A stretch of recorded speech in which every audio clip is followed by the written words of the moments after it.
अब 24 नम्बरमा हेरौँ। 24 मा दिएको छ if tan a/2 equals to 3/4 find the numerical value of tan a।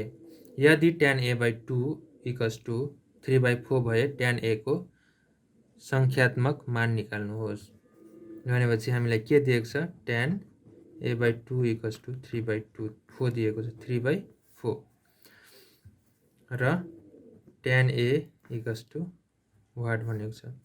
अब हामीलाई फर्मुला के थाहा छ भन्दा 2 tan 2a equals to 2 tan a divide by 1 minus tan square a थाहा छ।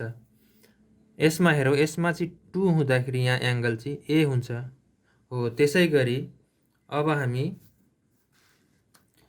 tan a लेख्दाखेरि के हुन गयो त tan a/2 हुन गयो divide by 1 minus tan square a/2 हुन्छ। अब 2 इन्टु tan a/2 को भ्यालु कति दिएको छ 3/4 दिएको छ डिभाइड बाई 1 माइनस 3/4 को स्क्वायर। त्यसै गरी 2 1 जा 2 2 2 जा 4 भनेपछि 3/2 हुने भयो डिभाइड बाई 1 माइनस 9 3 को स्क्वायर भनेको 9 भइहाल्यो र 4 को स्क्वायर भनेको 16 भइहाल्यो। त्यसै गरी 3/2 डिभाइड बाई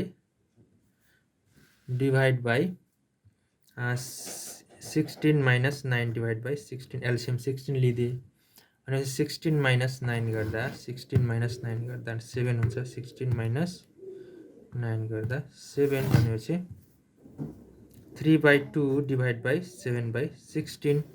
अब डिभाइड फर्ममा छ, अब यसलाई मल्टिप्लाई फर्ममा लेख्दा 3/2 इन्टु 16/7।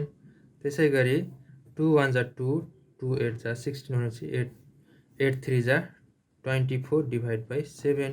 यो हाम्रो कसको भ्यालु भयो त tan a।